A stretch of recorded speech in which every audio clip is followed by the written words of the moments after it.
ओम श्री माता श्री महाराज्ञी श्रीमत् सिंहासनेश्वरी चिदग्नि कुंड संभूता देव कार्य समुद्यता। श्री माता, जब कभी हम कठिनाइयों से घिरे होते हैं, हमारे मुख से पहला शब्द निकलता है माँ। जब हम जन्म लेते हैं और गर्भ से बाहर आते हैं, तब हमारे मुख से पहला शब्द निकलता है माँ।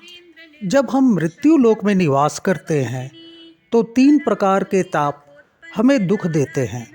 दैहिक यानी जड़ पीड़ा आदि, आध्यात्मिक यानी अविद्या राग द्वेष इत्यादि, तथा दैविक अर्थात गर्मी सूखा भूकंप अतिवृष्टि आदि। इन्हें आध्यात्मिक आधि भौतिक तथा आधि दैविक ताप भी कहते हैं। जब मानव शरीर के रूप में उपस्थित माता इन तापों का निवृत्ति नहीं कर सकती हैं, तो हम माता मातेश्वरी के शरण में जाते हैं, इसलिए हम उन्हें श्री माता की संज्ञा देते हैं। श्री महाराज्ञी माता श्री विद्या को धारण करती हैं और महाकामेश शिव की भारियां हैं, अतः वो महारानी है। श्रीमत् सिंहासनेश्वरी माँ ने अपनी शक्तियों से समस्त जगत को अपने वश में किया हुआ है।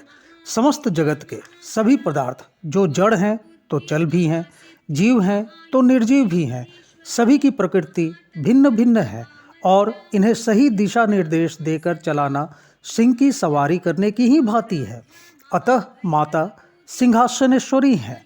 बाला चैतन्य भैरवी संपत्प्रदा भैरवी कामेश्वरी रक्तनेत्र शत्रकुटा भैरवी अघोर तथा पुनः संपत्प्रदा भैरवी संजीवनी मृत्युंजय अमृत संजीवनी भैरवी वज्रेश्वरी त्रिपुरा भैरवी भयहारिणी तथा पुनः संपत्प्रदा भैरवी डामरेश्वरी भयध्वंसिनी अघोरा तथा संपत्प्रदा भैरवी। प्रथम सुंदरी से पंचम सुंदरी भैरवी, ये सभी जिन मंत्र में समाहित हैं उसे सिंहासन मंत्र कहते हैं, और माता त्रिपुर सुंदरी इन्हें अपने वश में रखती हैं, अतः माता श्रीमत सिंहासनेश्वरी। चिदग्नि कुंड संभूता माता का उदय चित्त की वृत्तियों को भस्म करने के पश्चात ही होता है, अतः माता चिदग्नि कुंड संभूता है। चित्त के अवयव अर्थात पाप पुण्य करुणा क्रोध काम निष्काम वासना व्यसन अच्छा बुरा इत्यादि, जब साधक अपने समस्त चित्त की वृत्तियों को साधना में भस्मीभूत कर देता है, तब माता का उदय होता है। देव कार्य समुद्यता माता शाश्वत हैं, सर्वव्यापी है और देवों अर्थात जगत को संचालित करने वाली समस्त शक्तियों के कार्यकलापों पर अपनी दृष्टि रखती हैं तथा उनके संचालन में आने वाले बाधाओं को दूर करती हैं। यदि हम मानव भी अपने चित्त की वृत्तियों को साधना की अग्नि में भस्म करें, तो क्या माता हमारे लिए जागृत नहीं होंगी?